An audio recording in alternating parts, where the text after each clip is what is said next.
Bienvenue dans Parlons Thérapie du podcast Restez dans le flow. Aujourd'hui, je reçois une invitée qui a une place spéciale dans mon parcours de résiliente puisque c'est la toute dernière thérapeute que j'ai rencontrée alors que ce n'était pas du tout prévu. En février 2020, je suis allée consulter Marthe Vertueux, coach de vie et thérapeute spécialisée en rebirth. Et bien m'en a pris, car grâce à elle, j'ai pu corporellement échanger, dialoguer avec la petite fille que j'avais été. Je vous assure que ce fut un moment très fort et je ne regrette absolument pas, bien au contraire. C'était peut-être la dernière chose qu'il me restait à faire par rapport à mon histoire. Je n'avais jamais vraiment testé de thérapie partant du corps. Bon, peut-être la microkinésithérapie à mes 18 ans, c'est vrai. D'ailleurs, il faudra que je vous en parle, mais depuis ce temps-là, pas grand-chose sur mon corps, hormis 1 ou 2 séances de massage ayurvédique, il y a une quinzaine d'années déjà, puis plus récemment, en 2019, une séance de shiatsu. Là, j'avoue en effet, les praticiennes m'ont fait remarquer que, tiens, c'est bizarre, vous semblez coupé depuis votre cou jusqu'à votre sexe. C'est étrange, comme si rien ne passait entre votre mental et votre corps. Et moi de leur répondre à 15 ans d'intervalle, « Ah ça, non mais ça c'est normal, rien d'exceptionnel. Non, ça c'est dû à mon histoire, mais ça va. » Alors évidemment, je suis peut-être un cas à part, puisque en une seule séance, Marthe m'a permis de me libérer, corporellement. Là où, d'une manière générale, plusieurs séances sont nécessaires. Quoi qu'il en soit, dans cet épisode, Marthe nous explique d'où vient la méthode et ce qu'est le rebirth. Comment cette technique, basée sur le souffle, sur les inspires et les expires, m'a permis de réengrammer mon corps, c'est-à-dire de mémoriser une nouvelle information dans mon corps. J'ai pu dire à ce corps de femme, celui qu'il est, dans toutes ses dimensions, avec tout ce que cela implique, le corps de mère épanouie qu'il est, le corps de femme indépendante et désireuse des plaisirs de la vie qu'il est, le corps de femme épanouie sexuellement et désirante. Oui, parce qu'il n'y a jamais le consentement seul. Sans le désir, le consentement n'est pas entier.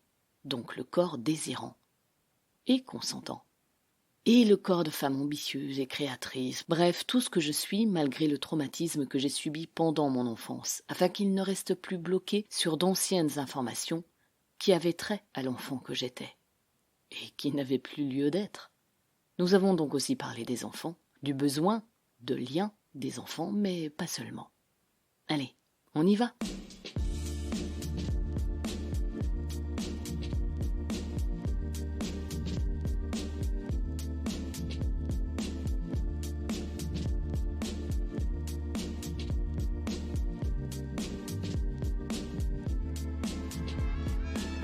Bienvenue dans les entretiens Restez dans le flow, le podcast d'une MeToo où l'on se raconte et partage avec des invités, des professionnels, des parcours de vie, des résiliences.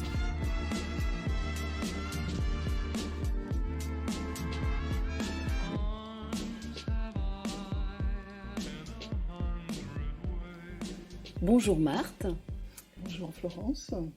Marthe, vous êtes coach de vie, thérapeute et présidente de l'AFR, l'Association française de Rebirth, association existante en France depuis les années 70. Nous nous sommes rencontrés il y a quelques mois de cela afin que je réalise pour la première fois de ma vie une séance de Rebirth, thérapie à laquelle je ne connaissais strictement rien, si ce n'est le terme lui-même, entendu il y a plus de 20 ans ici et là lors de conversations amicales. J'avais en tête la notion de renaissance ou de nouvelle naissance, mais dans les faits, rien de bien concret. Et surtout, je ne voulais rien en savoir avant de vous rencontrer et de démarrer notre séance. Séance qui s'est très bien passée, qui a fini de libérer ce qui était déjà bien avancé intellectuellement, émotionnellement, mais qui physiquement n'avait pas encore permis une totale libération. Ma mémoire corporelle avait besoin de se débarrasser encore de vieilles informations, de vieilles douleurs et d'une mise à jour des émotions correspondant plus à ce que je suis aujourd'hui et liées différemment au passé, avec un autre regard. Alors nous allons parler ensemble de tout cela et expliquer en quoi cette thérapie peut être intéressante pour des femmes traumatisées par des violences sexuelles notamment. Mais avant, j'aimerais que vous vous présentiez. Comment en êtes-vous venu à pratiquer le rebirth alors que vous étiez déjà formé à la PNL, au yoga et à bien d'autres pratiques? Parce qu'en plus, il est conseillé, voire nécessaire d'avoir pratiqué le rebirth pour soi-même avant de décider d'en faire son métier. C'est même indispensable. Bon. On ne peut œuvrer qu'à partir de son propre vécu. En général, la thérapie, c'est ça, le thérapeute, il part de sa propre histoire, et moi aussi, j'en suis venue au Rebirth par rapport à mon histoire. Je suis arrivée à Paris, fraîchement déracinée de mon île natale, et j'avais du mal à m'intégrer ici, en France. De fil en aiguille, je me suis toujours intéressée à la philosophie, aux religions, et puis de par mes racines, il y a une partie de ma famille qui est liée à l'hindouisme, et quand je suis arrivée ici, j'ai commencé à me documenter. J'ai découvert le yoga, j'ai découvert plein d'autres choses, et puis pendant le yoga, on pratique beaucoup la respiration. Et cette respiration a fait émerger chez moi beaucoup d'émotions, et donc j'ai décidé de trouver une méthode qui puisse m'aider à justement résoudre cet état émotionnel. Et un jour, je suis partie, j'ai fait un stage de développement personnel dans lequel il y avait 2 séances de Rebirth. Et ça a été la révélation pour moi. Et c'est comme ça que j'en suis arrivée à m'intéresser au Rebirth, à le pratiquer, déjà pour mon propre bien-être, par rapport à ma propre histoire. Et d'aller plus loin, je me suis même inscrite à une formation. Je me suis dit, au moins, ça va t'obliger à y aller régulièrement. Et en fait, c'est comme ça que j'ai eu cette formation, j'ai eu ce diplôme. Et que de fil en aiguille, maintenant, j'en fais ma profession après avoir travaillé pendant très longtemps en tant que salariée. Donc maintenant, je pratique le Rebirth, non seulement en tant que praticienne, mais aussi pour moi. Ce qui m'a beaucoup impressionnée dans le Rebirth, c'est le fait que mes pensées, mon mental ne sont plus présents. Il y a un moment dans la respiration où j'ai été très surprise de voir comment mon corps répondait à la respiration. Comment le fait de respirer et de mettre du souffle dans une émotion pouvait m'aider à non seulement à la laisser émerger, et aussi à la libérer. Et donc, le Rebirth, pour en revenir à l'histoire du Rebirth, le Rebirth a été remis au goût du jour par un homme qui s'appelle Leonard Orr, qui était thérapeute américain, et qui s'intéressait déjà quelque peu à la respiration, et a eu l'occasion un jour, alors qu'il s'était plus ou moins endormi dans son bain, il a eu l'impression d'avoir revécu sa naissance. Et depuis ce jour, il n'a eu de cesse de faire des expériences avec ses amis, de faire des recherches, et il s'est rendu compte que cette respiration, qui ne s'appelait pas Rebirth à l'époque, mais qui s'appelait différemment selon les ethnies, était une respiration qui était pratiquée dans les rites de passage pour les jeunes adolescents, dans les ethnies amérindiennes, australiennes. Et donc, il a continué à faire ses recherches avec des groupes pilotes. Et au fur et à mesure, il en a fait une méthodologie qui est celle d'aujourd'hui, qui a aidé beaucoup de gens et qui est arrivée en France dans les années 70. L'un des pionniers de cette méthode en France a été Jacques de Panafieux et également Sondra Ray, qui a beaucoup travaillé aussi, qui était l'assistante de Léonard Orr. Et Léonard Orr a continué à sillonner le monde, à transformer des vies et des vies, jusqu'à ce qu'il nous quitte. C'était l'année dernière, je crois, en mars dernier, ou en septembre dernier. Il a quitté cette vie. Et donc voilà pour l'histoire du Rebirth. Alors, en même temps qu'il y a eu l'arrivée du Rebirth en France, il y a eu toute une vague de formations, de praticiens, de pratiquants aussi. Et c'est là que Jacques de Panafieux a eu l'idée de créer cette association qui s'appelait Association des Rebirtheurs à l'époque. Et de fil en aiguille, elle a changé de nom et son dernier titre a été Association française de Rebirthing. Et donc, cette association, nous avons été obligés de la clore par manque de participants, manque de temps, de bénévoles. Mais maintenant, il y a moult praticiens en France et dans le monde. Chacun certainement aménageant cette méthode à sa façon, dans la mesure où la pratique, l'apprentissage, la pratique même du Rebirth a besoin d'être inclus dans d'autres pratiques. Et pour ma part, j'ai étudié la PNL, j'ai étudié aussi la psychologie. Certaines pratiques d'art-thérapie, comme le mandala, j'ai été formée aussi à la pratique du mandala et aussi à l'écriture automatique, ce qu'on appelle l'auto-louange. Et tout ça, ce sont des méthodes qui, combinées entre elles, font une certaine synergie et permet à la personne d'être plus dans sa spontanéité, dans le contact avec les profondeurs d'elle-même. Cette profondeur que souvent on oublie parce que nous sommes le fruit, n'est-ce pas, de notre naissance, de notre culture, de nos parents, de notre environnement familial,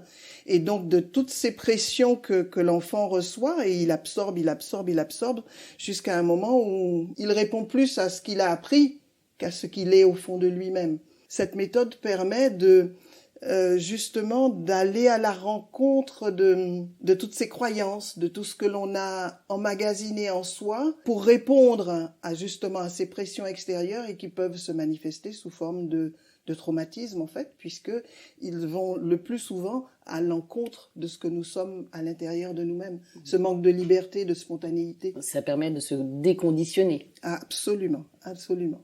De se déconditionner et de se retrouver dans la mesure où ce sentiment de séparation que l'on peut parfois éprouver, c'est-à-dire ce sentiment de séparation peut se manifester dans le fait que nous avons des activités, donc nous répondons à telle chose, telle sollicitation, et puis telle autre, et puis on se dit, on s'est tous dit ça, et moi aussi, mais j'ai plus de temps pour moi, qu'est-ce qui m'arrive? On s'oublie. Donc ça permet de revenir, de se reconnecter à notre cœur, de se reconnecter aussi à ce qu'il y a de précieux en nous, ce qui est peut-être, moi je l'appelle l'âme, et qui est ce lieu, alors les bouddhistes l'appellent le soi, ce lieu à l'intérieur de nous, que l'on arrive aussi à contacter via la méditation, hein, ce lieu à l'intérieur de nous où tout est calme, tout est sans limite et tout est, tout simplement. Il y a même pas à chercher ce qui est commencé, c'est juste, c'est là. Et donc c'est de se reconnecter à cet espace à l'intérieur de nous pour pouvoir ensuite libérer notre créativité, libérer nos aspirations, écouter notre intuition aussi, chose que nous n'apprenons pas en tant qu'enfant. En tout cas, moi, je n'ai pas appris ça et en tant que mère, je vois qu'on n'apprend pas ça non plus à nos enfants. À l'école, c'est pas ce qu'on apprend, on apprend autre chose. C'est souvent pas le cas, mais malheureusement, c'est vrai. Mais bon, il existe quelques familles chez qui c'est le cas, heureusement. Oui, heureusement.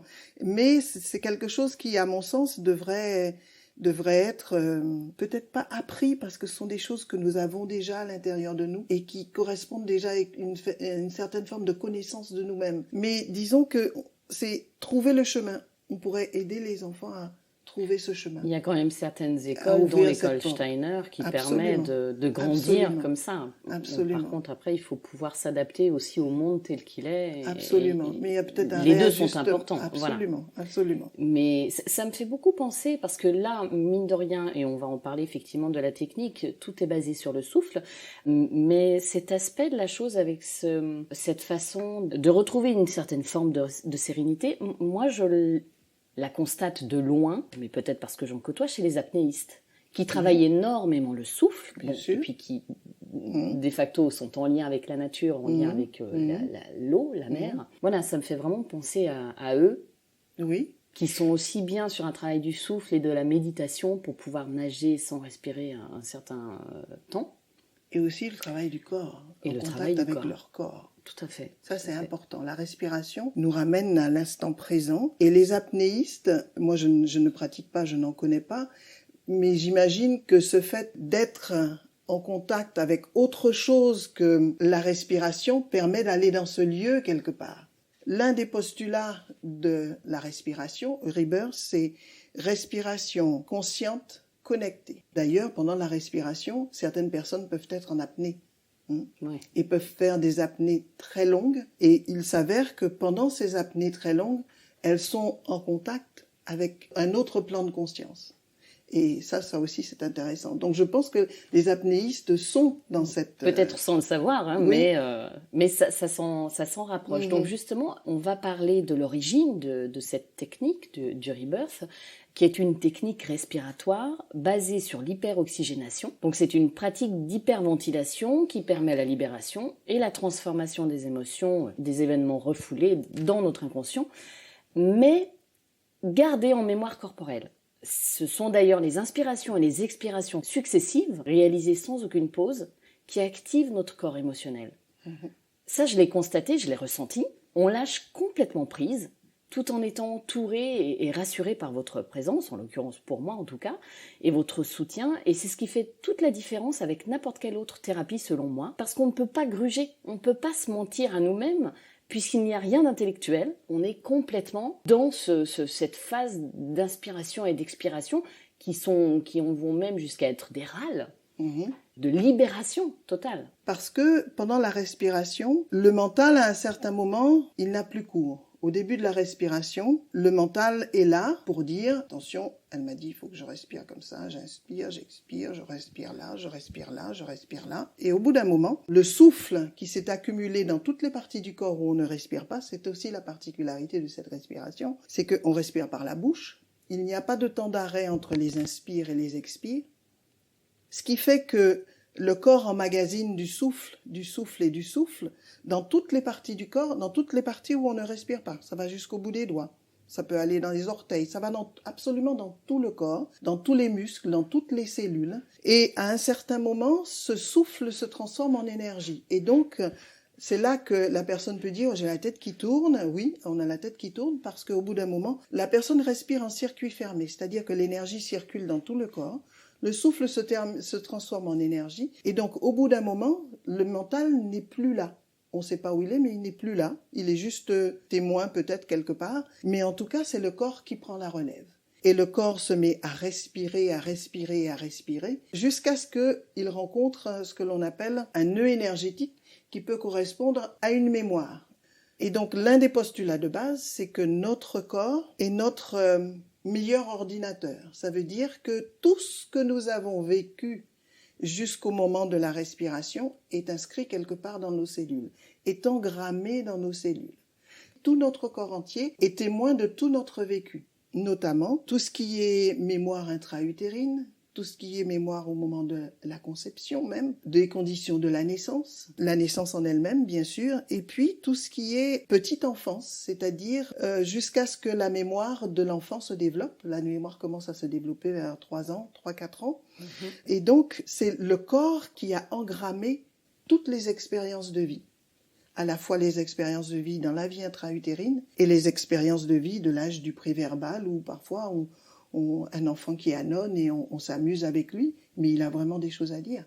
Et même pendant cette période où l'enfant est une véritable éponge, ça veut dire qu'il absorbe à travers tous ses sens tout ce que son environnement lui envoie, que ça soit un environnement ouvert, un environnement difficile, il absorbe tout. Et donc ce qui fait que le corps est à même, au moment de la respiration, de nous restituer la mémoire ou le traumatisme qui est à même d'être traversé, transmuté au moment de la respiration. Parce que la respiration, elle transmute. Elle transforme ce traumatisme en autre chose. Ça veut dire que le fait de respirer à travers l'émotion qui est liée à ce traumatisme, ça peut être de la tristesse, ça peut être de la colère, ça peut être de la honte, ça peut être du dégoût, ça peut être n'importe quoi. Le but, c'est d'accueillir. Il y a un mot en Rebirth, c'est j'accueille. Avec la respiration, j'accueille. Pour moi, c'est comme si la respiration est un soutien. C'est un soutien de l'émotion en question parce qu'elle permet de la laisser vivre, de la laisser se manifester. L'émotion va jusqu'à son paroxysme au moment où la personne est en train de respirer. Et avec la respiration, eh bien, une fois qu'on arrive au paroxysme, l'énergie reprend le dessus et donc la personne recommence à respirer normalement. Ça veut dire qu'elle a traversé cette émotion. Oui, parce que ce que vous appelez le paroxysme, moi, j'ai tendance à dire que pour mon cas, c'est pas aller très très loin, si ce n'est les râles dont je parlais, mais il y en a d'autres où ça se traduit complètement différemment dans le corps, par des sortes de tétanies par exemple, absolument, ou des tremblements, des tremblements, et effectivement je suis équipée, j'ai tout ce qu'il faut, les personnes peuvent cracher, peuvent vomir, parce que le corps il a besoin d'expulser quelque chose. Alors, vous aviez déjà beaucoup travaillé sur votre histoire, donc votre respiration a été ce qu'elle a été. Mais pour d'autres personnes qui démarrent, effectivement, ça peut être beaucoup plus violent.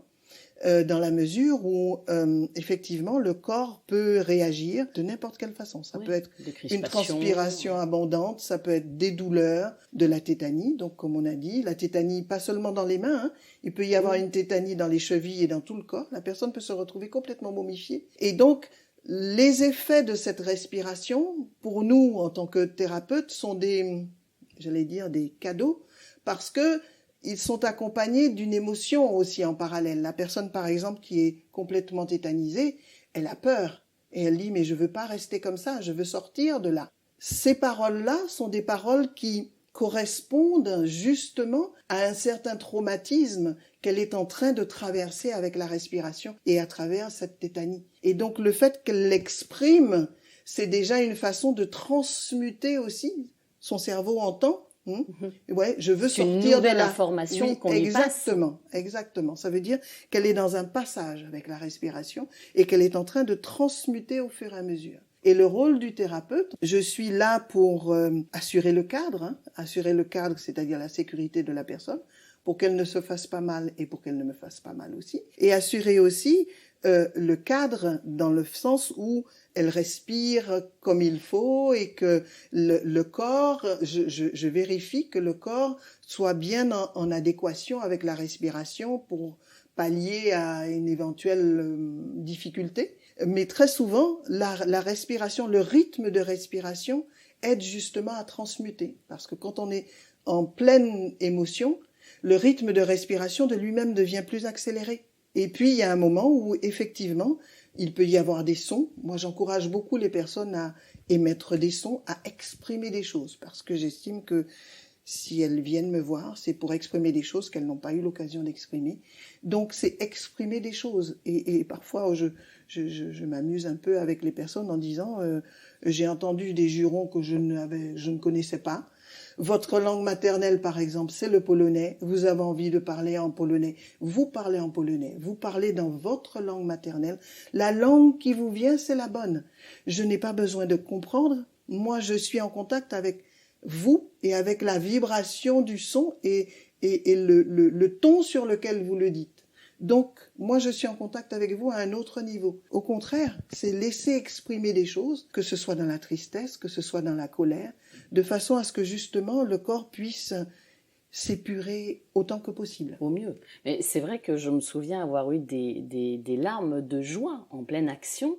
Mais ça, on y reviendra tout à l'heure. Mais parce que le fait de pouvoir parler à la petite fille que j'étais hyper heureuse de pouvoir faire ça. Alors ça paraît un peu peut-être absconce à certains ou certaines dit comme ça, mais réellement il y a eu un dialogue intérieur. Je ne l'ai pas verbalisé pour le coup oralement, mais intérieurement il était bien là. C'était exactement ça, un dialogue, ce qui rend très très heureux, puisque ça permet de reposer les choses, de redire qui on est, de redire voilà à cet enfant que j'étais. Qui elle était aussi, qui elle a le droit d'être. Ben oui, exactement. Et qui elle est devenue aussi. Donc c'est vraiment de travailler cette mémoire qui en fait était corporelle. Oui, parce que ça me permet justement de dire que au moment de cette respiration, des souvenirs peuvent remonter en mémoire. Alors ça peut être des souvenirs sous forme d'images, ça peut être des souvenirs sous forme de couleurs, ça peut être simplement des sons et la personne dit je suis dans une pièce et puis j'entends quelque chose. Et donc c'est le signe que justement cette émotion, ce traumatisme est en train de se résorber toujours avec la respiration. Et donc à l'intérieur de nous, cette respiration permet de libérer l'enfant qui est à l'intérieur de nous. C'est-à-dire que à l'intérieur de chaque femme, chaque homme, il y a un petit garçon, une petite fille qui est resté figé dans des attitudes de peur, voire de terreur, d'incompréhension, d'humiliation, d'impuissance surtout. Parce que en étant enfant, l'enfant subit les adultes. Très peu d'enfants sont entendus à 100% dans leurs aspirations, dans leurs envies. Il y a toujours le schéma familial qui vient donner des règles, établir des choses, et donc ce qui est tout à fait normal aussi, parce qu'un enfant vient aussi pour s'intégrer en société. Mais il y a cet aspect émotionnel que souvent les parents néglige un peu parce que oh t'es un garçon ça pleure pas, hein. C'est rien, regarde, c'est juste une petite égratignure. Ben oui, c'est peut-être une égratignure, mais il a peut-être eu très très très peur. Et donc c'est écouter cette peur. La respiration nous permet d'aller à la rencontre de cet enfant qui est resté figé dans cette peur ou dans cette impuissance. À travers la respiration, c'est de lui dire mais tu peux exprimer, tu as le droit d'exprimer ça. Les adultes n'ont pas compris, mais finalement, tu avais entièrement le droit d'exprimer ça. Je parle de cet enfant intérieur au cours de l'entretien préalable, bien sûr, qui me permet de oui. préparer la personne et qui permet d'être aussi un genre de déclencheur. Parce que l'entretien préalable permet déjà de déclencher les choses, de faire remonter les choses. L'adulte d'aujourd'hui, à travers la respiration, va à la rencontre de cet enfant pour lui dire « mais moi aujourd'hui je te reconnais quoi ». Souvent, les adultes reproduisent ce qu'ils ont vécu eux. Oui, alors ça, le schéma... Mais oui, donc ils ne peuvent... L'enfant apprend par mimétisme. Là où il y aurait simplement le besoin, et je dis simplement parce que vraiment je pense qu'on crée des problèmes là où il n'y en a pas à la base, simplement le besoin d'être rassuré. Complètement. Parce que l'enfant n'est pas entendu. Il n'est pas reconnu dans ses besoins. Alors les besoins, il y a boire, manger, dormir, ça ce sont les besoins basiques, avoir un toit sur la tête, aller à l'école, mais les besoins émotionnels. Et souvent je dis aux parents, mais laissez à votre enfant le temps de se poser. Il a besoin de se poser. L'ennui chez l'enfant est indispensable. Parce que ça lui permet de se reconnecter à lui-même, à ses émotions. Et ensuite, il vient voir l'adulte en disant « mais maman, mais papa, telle chose, telle chose, telle chose ». Et donc, chez les parents, ça devrait enclencher le dialogue. Mais souvent, ce n'est pas le cas. Parce que nous vivons dans une société où nous n'avons pas beaucoup le temps de nous occuper de nos enfants, pour certains en tout cas. Comment faire pour se faire entendre ? Mais maman, ou papa, vous êtes ma première référence, mes premiers, et vous m'entendez pas, vous me voyez pas, vous ne me regardez pas.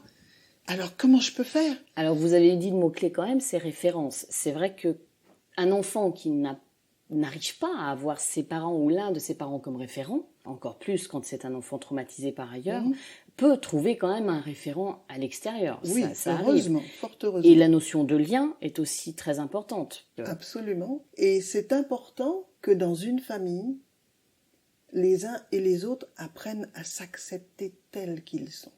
Et souvent, on a besoin de modeler les enfants pour qu'ils soient bien élevés, bien comme ci, bien comme ça. Bien... Très bien, ils sont amenés à vivre en société. Donc, il faut des règles, il faut leur apprendre les règles. Mais en même temps, il faut leur apprendre à respecter l'être qu'ils sont. Et papa et maman sont les premières références pour respecter ça. Et en tout cas, les adultes référents avec lesquels l'enfant vit. Oui, bien sûr, absolument. Mais c'est l'histoire de toute une vie. Mais oui, et la respiration nous apprend ça, à être présent, à l'instant présent, et à accueillir qui nous sommes. Et le fait de mettre du souffle dans notre histoire nous permet à la fois de reconnaître la responsabilité des uns et des autres, et nous permet aussi de prendre du recul et aussi d'apprendre à nous aimer parce que finalement, quelle que soit notre histoire, nous avons en tant qu'enfants, adolescents, jeunes adultes, nous avons déployé des ressources quand même pour nous en sortir. On a des forces. On a des forces. Les adultes oublient souvent que les enfants ont de la force. Ont de la force, absolument. Donc c'est reconnaître tout ça, apprivoiser son histoire et récupérer et réintégrer sa propre force pour la mettre dans la vie que nous souhaitons mener tous les jours. Et non plus à nous bagarrer avec notre histoire, parce que souvent le mal-être vient du fait que les traumatismes de l'enfance ou de la vie intra-utérine qui n'ont pas été résolus, qui n'ont pas été regardés, accueillis et transmutés, se transforment en difficulté dans la vie d'adulte. C'est autant d'obstacles à venir. Ah mais complètement, complètement. Donc c'est à travers l'acceptation de notre histoire, c'est aussi un geste, c'est surtout un geste d'amour envers soi-même. Et de se dire, ok, je comprends que j'ai telle difficulté, eh bien, je vais aller demander de l'aide, que ce soit à travers la respiration ou d'autres méthodes. Je vais aller demander de l'aide pour comprendre ce qui ne va pas. C'est aussi un geste de courage, parce que revivre son histoire et revivre des événements traumatisants, c'est pas simple non plus. La démarche est dure. J'avoue que moi, c'est la première fois. Je ne pensais pas consulter, c'est venu comme ça, j'expliquerai comment c'est venu, mais pour la première fois de ma vie, j'avais peur. Ça ne m'était jamais arrivé. Et là, je me suis dit, mais finalement, est-ce que ça ne va pas donner l'effet contraire à celui désiré ? Est-ce que ça ne va pas simplement réactiver le trauma ? En gros, être dans je ne peux pas dire la perte de contrôle, parce que je ne contrôle pas les choses, justement, au contraire. Je les accepte et je les accueille. Mais du coup, justement, j'ai eu peur de basculer dans autre chose, d'être dans une sorte de contrôle, là où je ne le souhaite pas, et de réactiver cette mémoire où je subissais, voilà, tout simplement. Mais alors justement, on va parler d'une séance. Comme pour toute thérapie, il y a une phase de préparation, évidemment, avant de se mettre en position allongée pour pratiquer la technique de respiration. Nous, on a eu une séance classique d'entretien thérapeutique pour que vous saisissiez ma demande et ma démarche, et pour quel trauma je venais en l'occurrence. Vous m'avez expliqué ce qu'était la méthode thérapeutique en elle-même. Est-ce que c'est le processus classique et le cadre préalable à toute consultation et pratique de Rebirth ? Pour moi, oui. Et je pense que mes collègues en font autant, parce que le fait de permettre à la personne de parler de son histoire, déjà c'est une façon pour elle d'apprivoiser son histoire. Ça veut dire que c'est ma propre voix qui parle de ma propre histoire, et donc le son et la vibration du son sortent de ma bouche, mais en même temps ça revient. Il y a un retour par les oreilles. Et ça passe encore à travers la vibration, passe à travers mon corps, et quelque part ça a un effet. Ça veut dire que, parfois d'ailleurs, certaines personnes font des prises de conscience en relatant l'histoire de leur vie. Ils font eux-mêmes des prises de conscience et des liens entre certaines choses, par rapport aussi à certaines questions que je peux poser. Et donc, le travail a déjà commencé. Donc, il y a déjà un travail au niveau des associations, on pourrait dire presque freudien, qui est fait. Oui, c'est quand même un entretien clinique. Ah, complètement, parce que j'ai besoin de connaître l'histoire de la personne par rapport au travail que nous allons faire ensuite, parce que pour moi c'est capital, pour pouvoir bien l'accompagner, j'ai besoin de connaître les étapes clés, de connaître quel genre de petite fille ou de petit garçon il a été, quelles étaient ses relations avec ses parents, sa fratrie, avec lui-même, avec d'autres personnes aussi, parce qu'il peut y avoir des images référentes extérieures à la famille qui peuvent être importantes. Donc tout ça, parce que au moment de la respiration, il se peut que certaines réactions du corps, pour moi, font référence tout de suite à telle chose que cette personne m'a dite. Et donc, dans l'accompagnement, je peux être amenée à évoquer des choses, à reprendre certains de ces termes pour pouvoir accompagner. Pour moi, c'est capital. Donc, il y a une sorte de reformulation pendant l'action même de respiration de votre part. Ah oui, c'est possible. C'est tout à fait possible. Je ne le fais pas tout le temps, mais ça peut être possible. Vous m'expliquiez qu'en consultation, en cabinet, en individuel en tout cas, il y a le temps de la respiration, le temps de la libération des émotions et des mémoires, le temps de l'intégration. Enfin, donc comment se passent les différentes phases ? Ok. Il y a toujours cet entretien préalable. J'offre la possibilité de faire l'entretien préalable parce que certaines personnes ont besoin de savoir à qui elles ont affaire, chose que je comprends tout à fait. Donc, on fait l'entretien préalable et au cours de cet entretien préalable, on peut décider d'un autre rendez-vous pour une respiration. L'entretien préalable permet à la personne de présenter son histoire et de présenter sa demande. Et moi aussi, je me présente et aussi je présente la méthode. On sent tout de suite, que ce soit pour cette personne ou pour moi, si ça matche ou pas. C'est important que cette personne se sente en sécurité et en confiance avec le thérapeute.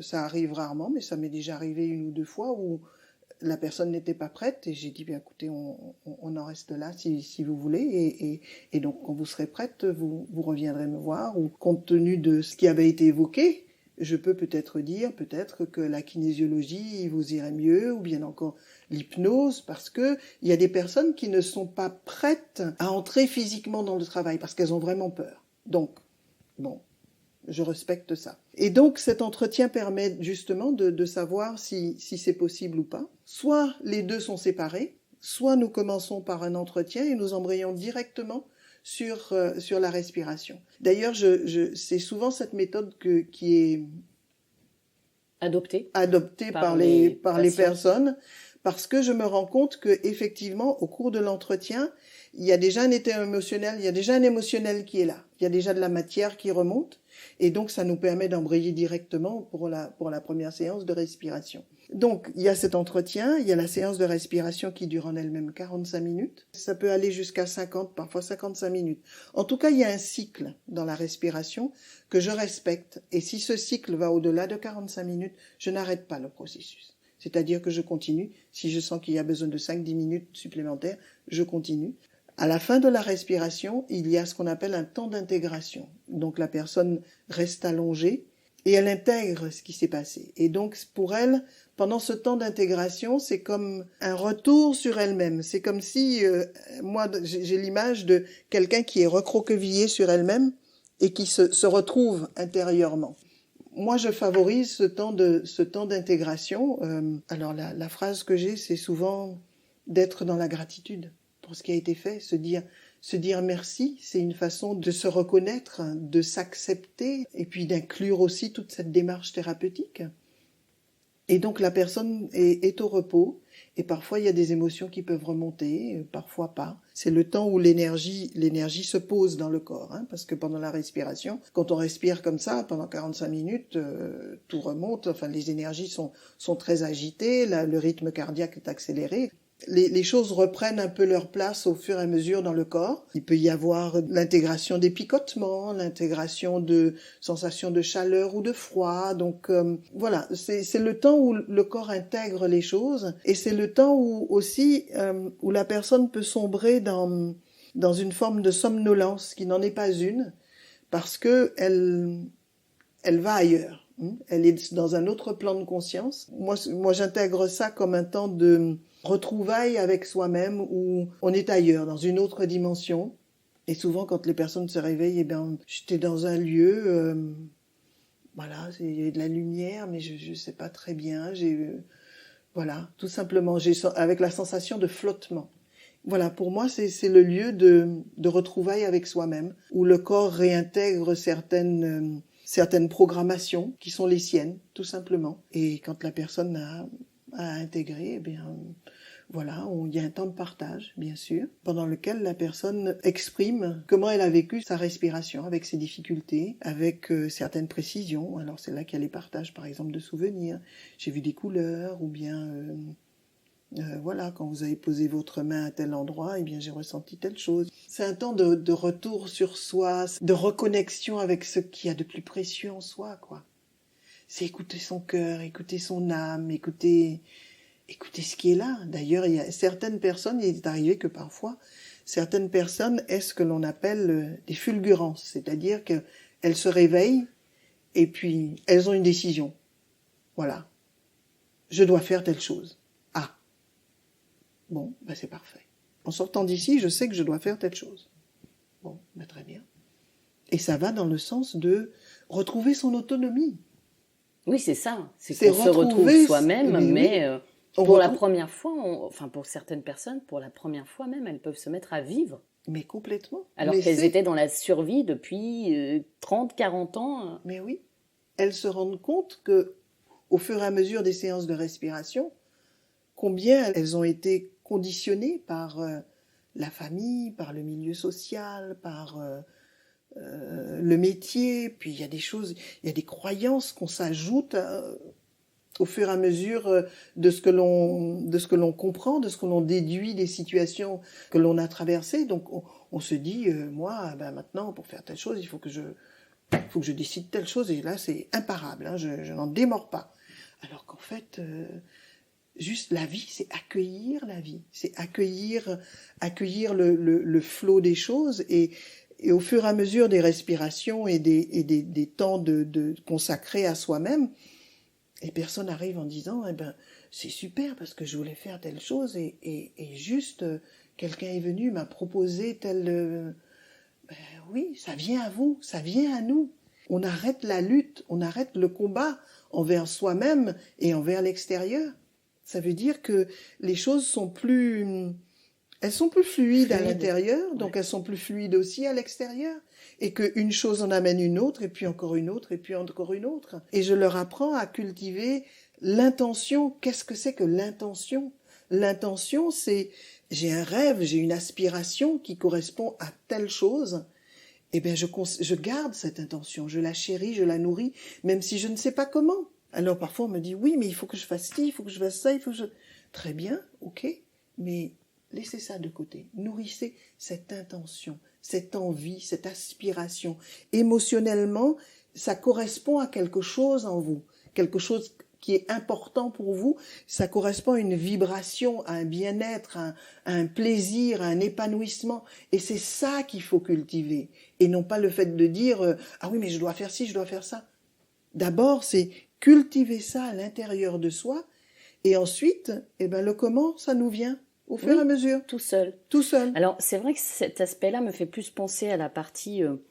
coaching de vie, mais si je reviens autour du sujet de femmes traumatisées, oui. On en parlait tout à l'heure par exemple, et moi je vous ai dit, bon, je ne suis pas allée jusqu'à la renaissance ou jusqu'à la vie intra-utérine, mais je suis allée jusqu'à retrouver celle que j'étais petite fille, à dialoguer avec elle. Et si je prends des femmes qui ont été, elles, traumatisées à l'âge adulte, par du harcèlement ou par un viol, vous m'expliquez que souvent, mine de rien, c'est en séance qu'on se rend compte que cela fait appel en réalité à tel ou tel épisode de l'enfance. De l'enfance. Absolument. Le traumatisme parfois est tellement grand qu'il reste enfoui. La personne vient me voir pour une raison précise. Et au cours des séances, je sens bien que c'est là. Mais comme ce n'est pas remonté à la conscience, donc la personne tourne autour, mais elle est dans sa protection, dans le déni qui la protège. Oui, mais bien évidemment. Et ça, il faut garder ça. Mais en revanche, il faut le garder et l'aider à justement par un autre trajet, par un questionnement, par d'autres choses, par d'autres respirations, arriver à ce traumatisme. Et donc, on constate que souvent, le traumatisme de l'adulte d'aujourd'hui, eh bien, il correspond déjà à un traumatisme inconscient qui était engrammé bien profondément et que le terrain avait déjà été préparé déjà dans la petite enfance ou dans l'enfance. Et donc, c'est accueillir ça. C'est aussi aider cette personne à accueillir cet événement, aussi à traverser l'émotionnel qui va avec, hein, parce que parfois il y a de la colère, il y a envers soi et envers l'agresseur aussi, il y a aussi ce sentiment de honte, il y a aussi ce sentiment de ne pas s'appartenir. Donc c'est réintégrer son corps au fur et à mesure des respirations, au fur et à mesure du dialogue, au fur et à mesure de certains autres outils que je peux être amenée à inclure. Tous les problèmes de dissociation que connaissent les femmes abusées, violées. C'est trouver pour chacune ce qui pourrait l'aider à retrouver cette estime d'elle-même, après avoir bien sûr traversé la colère et toutes les émotions qui ont besoin d'être traversées, parce que on peut pas travailler sur le pardon, sur l'estime de soi, si les émotions basiques suscitées par l'événement n'ont pas été traversées, n'ont pas été transmutées avec le souffle. Donc c'est au fur et à mesure d'amener la personne à se réapproprier son corps, à se réapproprier son histoire, se réapproprier ses propres choix aussi, ses envies, et puis faire face aussi en passant par la peur aussi, hein, parce que la peur elle est là, et comment avec la respiration le corps transmute cette peur pour arriver vers quelque chose de plus calme, d'acceptation de la réalité, en fait. Oui, de plus serein. De plus serein, complètement. Et c'est ça qui est magique dans ce travail, c'est que on part d'un état de conflit, de dualité, pour arriver vers quelque chose de plus serein, de plus évident. Ça devient évident après qui on est. Et... Oui, tout simplement. Mais là, si je repense au corps, vous parliez tout à l'heure de s'apprivoiser, d'amener autrui à s'apprivoiser et à s'accepter, et à travers la respiration, de prendre conscience de nos propres limitations. Et ça seulement à travers la respiration et l'inspire-expire. Et quand je vois les conséquences sur mon quotidien et ma cage thoracique, ça paraît tout bête dit comme ça, mais je n'ai jamais aussi bien respiré de toute ma vie. Depuis mon enfance, moi, je savais, je sentais que je respirais mal, surtout quand j'étais dans l'eau.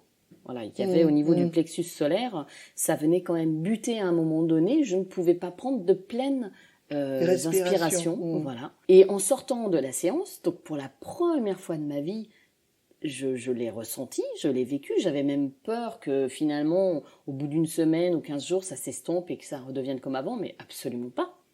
Voilà, j'ai découvert ça, pour moi c'est incroyable, et je pense que vraiment ce travail d'inspiration et d'expiration, oui, c'est un réel retour à la vie.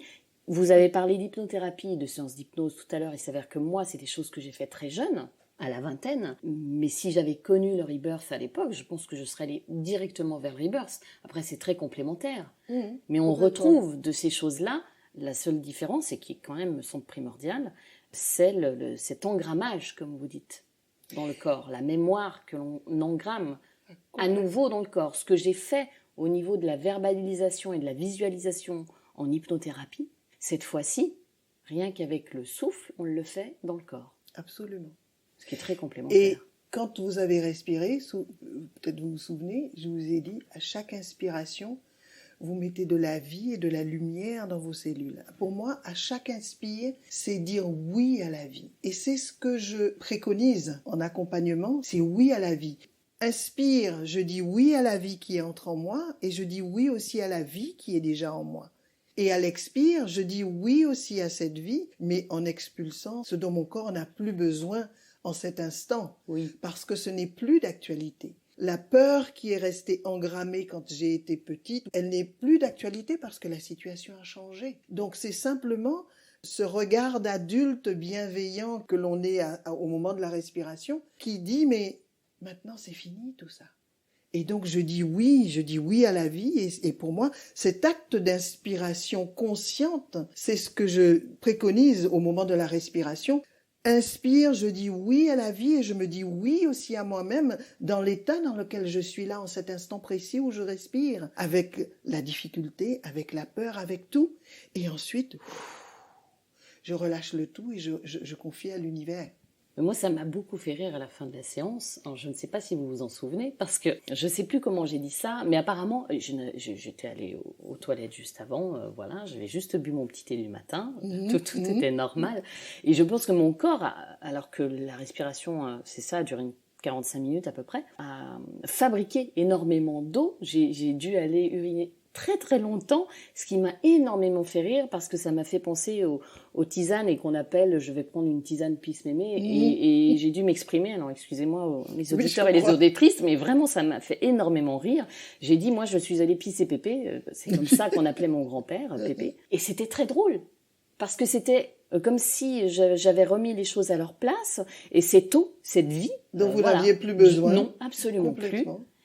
Et je l'ai pris de manière presque, et même sûrement drôle, très drôle. Et oui, parce que justement, tout ce que nous absorbons, bien sûr de la nourriture solide, mais nous absorbons aussi de la nourriture intellectuelle, de la nourriture émotionnelle, etc., etc. Et ça fait un savant mélange à l'intérieur de nous. Et quand il y a des nœuds énergétiques et des traumas, ça reste coincé quelque part. Et le fait de respirer, c'est-à-dire d'ouvrir pleinement la cage thoracique dans toute notre capacité respiratoire, le souffle et l'énergie font qu'au bout d'un moment, vous éliminez aussi par les voies naturelles, tout naturellement. Et ça peut être tout de suite, comme ça peut être en rentrant chez vous, comme ça peut être 2 jours après. Simplement, il y a quelque chose qui s'évacue, puisque il y a une transmutation qui s'est faite. L'oxygène et l'énergie circulant différemment, tout ce qui ne correspond pas à l'état vibratoire dans lequel vous êtes au sortir de la respiration, vous l'éliminez.